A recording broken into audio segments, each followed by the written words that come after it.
est en France, donc bien évidemment, on parle ici que de Paul Sexas depuis le début de la saison.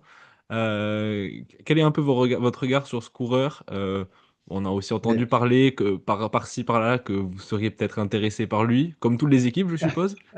Et déjà, c'est quel déjà est... c'est extraordinaire de voir un coureur d'un talent cristallin comme Paul Sexton. Le début de saison qu'il a fait, c'est quelque chose de extraordinaire, pas non seulement comme au niveau physique, mais le caractère qu'il a montré sur les courses. Donc, avoir un nouveau talent qu'il arrive, un nouveau phénomène, un peu comme Tadej, comme Van der Poel, comme Evenepoel, comme Vingegaard. Donc, encore une autre coureur qui va faire du spectacle à vélo.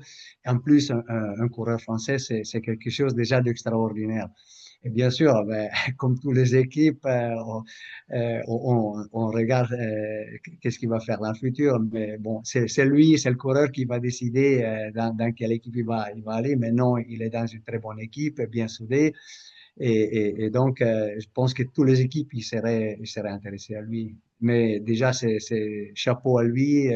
Ce qu'il a fait surtout à Strade Bianche, c'était extraordinaire au niveau physique et caractériel.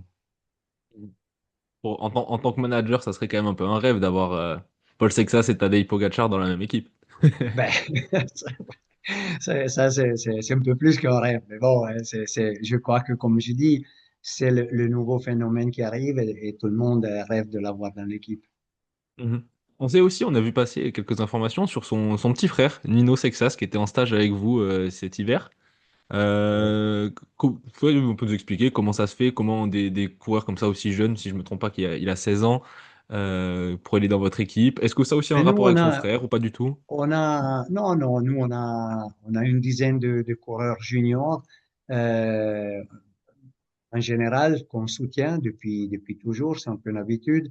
On les soutient avec du matériel, avec des conseils, avec des instructions sur le système d'entraînement, de nutrition, mais c'est un soutien vraiment très libre, avec aucun contrat, avec aucune imposition. C'est simplement que quand il y a des coureurs qui nous demandent des informations et qui ont du talent, on les aide. Donc, on le sait que les juniors, c'est pas facile qui partent dans une équipe. Au contraire, nous, on aime bien que les juniors, surtout, ils continuent leurs études et c'est la priorité, ça doit être les études. Donc, c'est pour ça que on essaye de aider les coureurs qui restent dans leurs équipes, dans leur club de région, tout près de leur famille et qui puissent surtout continuer à s'appliquer dans l'école et terminer les études ou une formation professionnelle.